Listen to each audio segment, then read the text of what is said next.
ఈ benefit shows విషయంలో టాలీవుడ్ వర్గాలన్నీ కూడా కాస్త ఆందోళన చెందుతూ ఉన్నాయి సార్. కారణం సంక్రాంతి వాళ్ళ టార్గెట్, సంక్రాంతికి ఒక 3 స్టార్ హీరోల సినిమాలు వస్తూ ఉన్నాయి. ఒకటి వెంకటేష్ సంక్రాంతికి వస్తున్నాం, 2 డాకు మహారాజ్ బాలకృష్ణది, అలాగే గేమ్ చేంజర్ రామ్ చరణ్ది భారీ ఎక్స్పెక్టేషన్స్తో వస్తుంది. సో ఈ తొక్కిసలాట ఘటన జరిగిన తర్వాత ప్రభుత్వం చాలా కీలకమైన నిర్ణయం తీసుకుంది, బెనిఫిట్ షోస్ ఉండవు అని చెప్పి. ఈ బెనిఫిట్ షోస్ ఉండాలా వద్దా అనే దాని మీద టాలీవుడ్లోనే భిన్నాభిప్రాయాలు ఉన్నాయి సార్.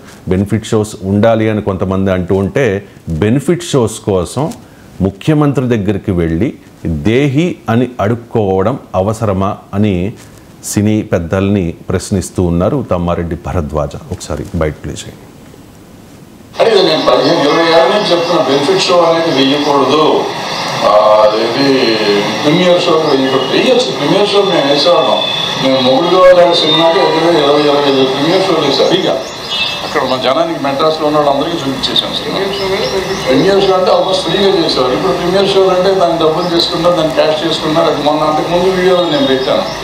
మనకి సినిమాకి తేడా వచ్చేది 100 కోట్లు. హిట్ సినిమాకి, ఫ్లాప్ సినిమాకి అయితే ఫ్లాప్ అయితే ఏ రూపాయి తేడా రాదు. టికెట్ రేట్ పెంచినా తేడా రాదు, టికెట్ రేట్ తగ్గించినా తేడా రాదు. సో ఈ పెంచిన 100 కోట్లు వచ్చిందంటే 1000 కోట్లు చేస్తున్న సినిమా. 1000 కోట్లు చేసిన సినిమాకి 100 కోట్లు తగ్గితే పంపే మనకు. ఎందుకంటే 500 కోట్లు మించి సినిమా తీయలేం మనం, ఎంత ఖర్చు పెట్టినా కానీ. అంటే 1000 కోట్లు చేస్తే 500 కోట్లు ఆల్మోస్ట్ ప్రాఫిట్ ఉంటారు. 100 కోట్లు తగ్గిన 400 కోట్లతో సాటిస్ఫై అవ్వమా, లేదు ఈ 100 కోట్లు కూడా ఆంధ్ర తెలంగాణ ప్రజల మీద వెయ్యాలా అనేది ఆలోచించుకోవాల్సింది పబ్లిక్ ఆలోచించాలి, ప్రొడ్యూసర్లు ఆలోచించాలి, ఆర్టిస్టులు ఆలోచించాలి, డైరెక్టర్లు ఆలోచించాలి. దీనికోసం మనం ముఖ్యమంత్రి దగ్గరికి వెళ్ళి దేహీని అడుక్కోవడం అనేది తప్పు అనేది నేను గతంలోనే చెప్పాను, ఇప్పుడు చెప్తాను, ఎప్పుడు చెప్తాను. అనేది నేను సినీ పరిశ్రమ వర్గాలు ముఖ్యమంత్రిని కలవడం తప్పేమీ కాదు, బట్ టైమింగ్ కరెక్ట్ కాదు అని చాలామంది అభిప్రాయపడ్డారు. మీరు కూడా అభిప్రాయపడ్డారు కదా sir. So Tammareddy Bharadwaja comments మీద మీ కామెంట్. అటు దేహి అని ముఖ్యమంత్రి దగ్గరికి వెళ్ళి ఏదైనా ముఖ్యమంత్రి దగ్గరికి అడగడమే కదా, అది మనం ఏ రకంగా చూస్తున్నాం దానిపై ఆధారపడి ఉంటుంది. ఎవరైనా ముఖ్యమంత్రికి రిప్రజెంటేషన్ ఇచ్చి అడగాలి కదా, ప్రభుత్వం నుంచి అడగాలి అంటే ముఖ్యమంత్రి దగ్గరికి అడగాలి. అయితే ఈ భావన కలగటానికి తమ్మారెడ్డి గారు లాంటి వాళ్ళు ఈ భావన వ్యక్తం చేయడానికి కూడా కారణం కాంటెక్స్టే. నేను మొదటి నుంచి చెప్తున్నాను, ఇది రాంగ్ కాంటెక్స్ట్లో వెళ్ళారు అని. ఒక రకంగా రేవంత్ పైచేయి కూడా సాధించాడు, ముఖ్యమంత్రి పైచేయి సాధించాడు కూడా. ఎందుకంటే ఈ తాను తగ్గేదే లేదని, మీరు రియల్ హీరోలకు కాదు రియల్ హీరోలు ముఖ్యమని నిరూపించాడు. పోలీస్ టవర్స్ పిలిపించుకొని మాట్లాడాడు. బెనిఫిట్స్ దగ్గర ఇల్లు కాలేదు, ఇన్వెస్టిగేషన్ దగ్గర సంబంధమే లేదు, అది నడుస్తుంది అన్నాడు. ఆ మీటింగ్లో డీజీపీ కూడా హాజరయ్యాడు.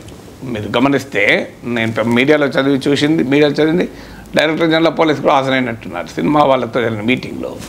సో అలాగే మీకు ఈ టికెట్ల ధరలు పెంచే ప్రసక్తే లేదు అన్నారు. పైగా ఇంకోటి వడ్డించి పంపించాడు, ఏది సెస్సులు ఉంటాయి యంగ్ ఇండియా గురుకులాలు, అంటే ఎక్కడ తగ్గేదే లేదు అని ముఖ్యమంత్రి నిరూపిస్తే తగ్గింది సినిమా ఇండస్ట్రీ. వాడు వెళ్ళి దశాలు వాళ్ళకి అప్పి ఇక వెళ్ళాక చాలా వాళ్ళకి అప్పక తప్పదు, బొకేలు ఇవ్వక తప్పదు, అన్ని చేయాల్సింది తప్పదు. అందువల్ల డెఫినెట్గా భావన కలగటానికి కారణం ఇది. ఎందుకు అంటే ఒకటి అల్లు అర్జున్ కేసు కొరకు అందరు ఎందుకు వెళ్తారు?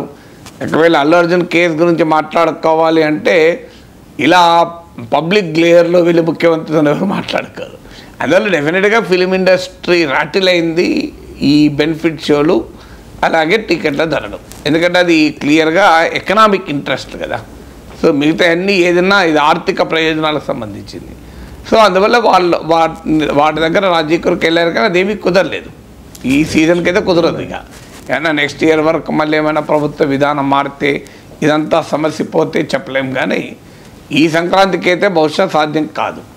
సో కానీ ఇక్కడ మౌలికమైన ప్రశ్న ఏంటంటే అసలు బెనిఫిట్ షోలు అవసరమా? 100 కోట్ల 1000 కోట్ల తమ్మారెడ్డి భరద్వాజ గారు ఒక లెక్క చెప్పారు. అంటే 500 కోట్లు సినిమా తీసి 1000 కోట్లు వస్తే అందులో 100 కోట్లు ఆ లెక్క ప్రతి సినిమాకు ఉండాలని ఏం లేదు. 500 కోట్లు ఖర్చు పెట్టిన సినిమాకి 500 కోట్లు రావచ్చు, బెనిఫిట్ షో వల్ల ఎక్స్ట్రా 100 కోట్లు లాభమే రావచ్చు కదా, చెప్పలేము కూడా. కానీ ఫండమెంటల్గా ఏంటంటే బెనిఫిట్ షో ఎవరి కొరకు? ఇప్పుడు ఒకప్పుడు బెనిఫిట్ షోలు అంటే ప్రీమియర్ షోలు, బెనిఫిట్ షోల మీనింగ్ ఏంటి? ఇప్పుడు తమ్మారెడ్డి గారే చెప్పారు. ప్రీమియర్ షో అంటే ఏంటి అంటే ఒక ఆడియన్స్, ప్రత్యేకమైన ఆడియన్స్కు ముందుగా సినిమాను చూపేవారు. అది ప్రీమియర్ షో అంటారు. ఉదాహరణకు మీరు పోలీసుల పైన ఒక సినిమా తీశారనుకోండి, పోలీసుల కొరకు ఒక ప్రీమియర్ షో వేయడం, లేదు కొంతమంది ప్రముఖుల కొరకు ప్రీమియర్ షో వేయడం, వేసి వాళ్ళు అంటే ఒపీనియన్ మేకర్స్ ఉంటారు, ఇన్ఫ్లుయెన్సర్స్ ఉంటారు. సో ఇలా లేదా సినిమా రివ్యూ చేసే వారి కొరకు ప్రీమియర్ షో వేయడం, పార్లమెంట్ మెంబర్లకు, అసెంబ్లీ ఎమ్మెల్యేలకు, ఎంపీలకు ప్రీమియర్ షో. ఇప్పుడు భరత్ అనే నేను అనే సినిమా వచ్చింది అనుకోండి, ఎంపీలకు ఎమ్మెల్యేలకు ప్రీమియర్ షో వేస్తే చూడండి రాజకీయం గురించి, ప్రభుత్వం గురించి ఉంది కదా అని. సో ఇలా premiere show for a specific audience అది ఫ్రీగా వేసేవారు. ఇక రెండవది benefit shows.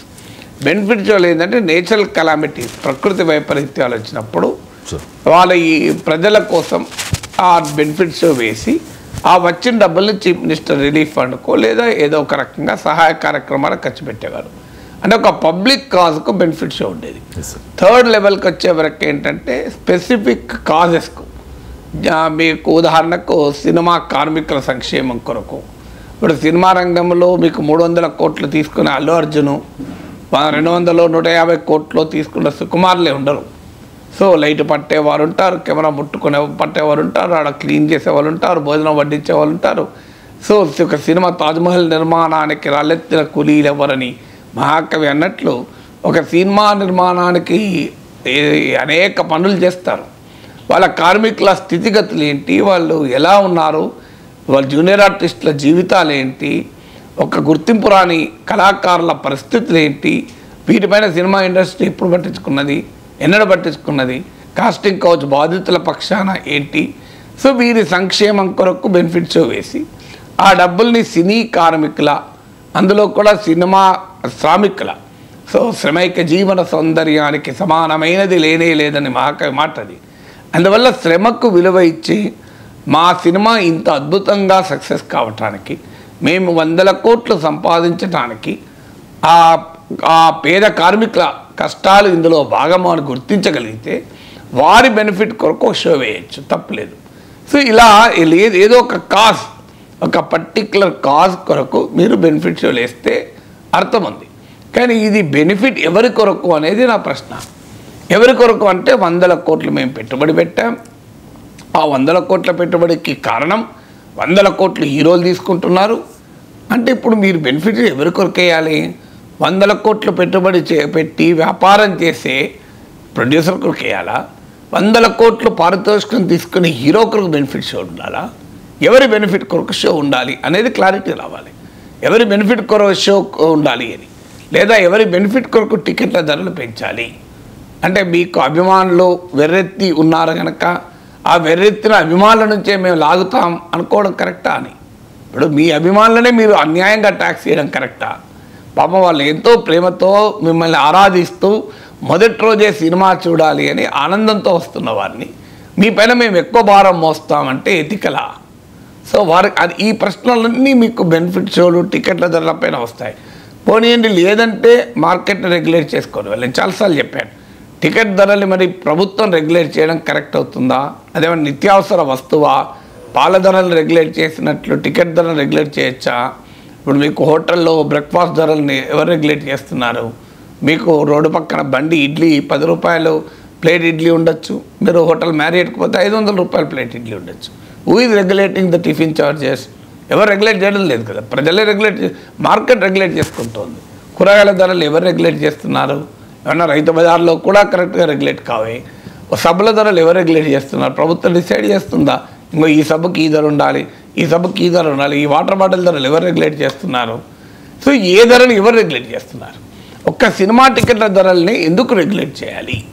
Demand and supply బట్టి మార్కెట్ డిసైడ్ చేసుకుంటుంది అనైనా సినిమా ఇండస్ట్రీ అడగాలి. అది అడగడం లేదు. మరి ఎందుకు అడగలేదు నాకు తెలియదు. లేదు, మీరు ప్రభుత్వమే నిర్ణయించే విధానమే ఉంటే ఎవరి బెనిఫిట్ కొరకు ఈ టికెట్ ధరలు పెంచాలనే ప్రశ్న అనివార్యంగా ఉత్పన్నమైంది. మరి దాంతోపాటు సినిమా ప్రజలకు దూరం చేయడం ప్రయోజనాలు ఇస్తుందా? నేను చాలాసార్లు ప్రతిపాదన కూడా చేశాను. మీరు మొదటి వారం టికెట్ భారీగా పెంచుకునే అవకాశం ఇస్తే బెనిఫిట్ షో పేరిట 3 నెలల తర్వాత సగం ధరకైనా టికెట్ సినిమా చూపెట్టండి. దానికి రెడీగా ఉంటున్నారు. ఇవాళ చూశాను నేను, సినిమా థియేటర్లు ఎగ్జిబిటర్లు వాళ్ళు కూడా అభ్యంతరం చెప్తున్నారు. ఏమవుతుంది అంటే మీరు ఈ అడ్డగులుగా ధర పెంచుకొని ఇచ్చే వరకు సినిమా ఒక వారము 2 వారాలు నడుస్తుంది, తర్వాత నడవలేదు. అంటే సినిమా ఒకప్పట్లాగా 100 రోజులు శత జయంతులు జరుపుకుంటే థియేటర్ ఓనర్లకు ఎగ్జిబిటర్లకు లాభం. కేవలం వారము సినిమా నడుస్తుంది, ప్రొడ్యూసర్ మాత్రం ఆ డబ్బులు వస్తాయి, కానీ ఎగ్జిబిటర్లకు డబ్బులు రావు, పాపం థియేటర్లకు డబ్బులు రావు. సో అందువల్ల ఇది ఈక్విటీ ఉందా ఇందులో? ఇప్పుడు ఈ అంటే మొదటి వారంలోనే అడ్డగోలుగా టికెట్లు పెంచడం వల్ల సినిమా ఇండస్ట్రీలో ఏ సెక్షన్ లాభపడుతోంది? డిస్ట్రిబ్యూటర్ లాభపడుతున్నారా, ఎగ్జిబిటర్ లాభపడుతున్నారా, ప్రొడ్యూసర్ లాభపడుతున్నారా, కళాకారులు లాభపడుతున్నారా, చూసే ప్రేక్షకులు లాభపడుతున్నారా, ప్రభుత్వం లాభపడుతుందా? మరి ఈ క్లారిటీ రావాలి కదా. అందువల్ల ఫర్ హూజ్ బెనిఫిట్ అనే డిబేట్ అయితే నడవాలి. ఇది ఆ ప్రభుత్వ ఇష్టాలకు అనుగుణంగా వాళ్ళ ప్రభుత్వానికి కావాలనుకున్నప్పుడు టికెట్ ధరలు పెంచడం, వద్దనుకున్నప్పుడు తగ్గించడం కాదు. It cannot be a discretion, matter of discretion. There should be a policy for that. So ఆ పాలసీకి ఒక హేతుబద్ధత ఉండాలి. ప్రభుత్వం ఏ నిర్ణయాన్ని ఆర్బిటరీగా తీసుకున్నా అది అన్కాన్స్టిట్యూషనల్. కోర్టుల జడ్జిమెంట్లు ఉన్నాయి, ఆర్బిటరీ డిసిషన్స్ ఆర్ అన్కాన్స్టిట్యూషనల్. అందువల్ల బహుశా కోర్టుకు పోతే ఏమవుతుందో తెలియదు. So how can it be arbitrary? ఏ ప్రాతిపదిక మీరు ధరలు పెంచుకొని ఇస్తున్నారు? ఏ సినిమాకు ధరలు పెంచుకొని ఇస్తున్నారు? అంటే సినిమాకు పెట్టిన పెట్టుబడి ఆధారంగా మీరు ధర నిర్ణయిస్తున్నారా? పెట్టుబడి ఆధారంగా ధర నిర్ణయిస్తే పెట్టుబడి మీరు అనవసరం, ఆ పెట్టుబడి అవసరమా అనవసరమా అనేది కూడా ఉండాలి కదా. సో ఇలాంటి అసలు ఆ సినిమా యొక్క సందేశాత్మక సినిమా అయితే మీరు టికెట్ ధరలు పెంచుకొని ఇస్తున్నారా? దేనికి ఆధారంగా మీరు టికెట్ ధరలు పెంచుకొని ఇస్తున్నారు అనే దానికి ఒక ప్రాతిపదికత ఉండాలి కదా. ఏ ప్రాతిపదిక ఉంది? ఇప్పుడు సినిమా పెద్దలు వెళ్ళి ముఖ్యమంత్రిని కలుస్తారు, ప్రభుత్వానికి విజ్ఞప్తి చేస్తారు, ప్రభుత్వం ఇస్తుంది. అసలు there should be some basis for it కదా. సో సినిమా టికెట్ల ధరలు పెంచుకోవటానికి విధానపరమైన అంశాలు ఏంటి? ఇంకో 1, 2, 3, 4, 5 ఇవి కండిషన్స్ ఫుల్ఫిల్ అయితే టికెట్ ధరలు పెంచుకొని ఇస్తాను, లేదంటే పెంచుకోనివ్వు. So there should be method in the madness. అంటే నేను మీరు వదిలేస్తే మొత్తం మార్కెట్కి వదిలేయండి. మార్కెట్లో డిమాండ్ అండ్ సప్లై డిసైడ్ చేస్తుంది, కొనేవాడు అమ్మేవాడు డిసైడ్ చేసుకుంటాడు. కాదంటే మీరే నిన్ను ప్రభుత్వాలు నిర్ణయిస్తే దానికో విధానం ఉండాలి. మీ ఇష్టం వచ్చినట్టుగా వాళ్ళు వచ్చారు, 300 టికెట్ మేము 1200 చూస్తే 1200 1100 పెట్టుకోండి, ఏంటది? లేదు 900 పెట్టుకోండి, 1500 పెట్టుకోండి.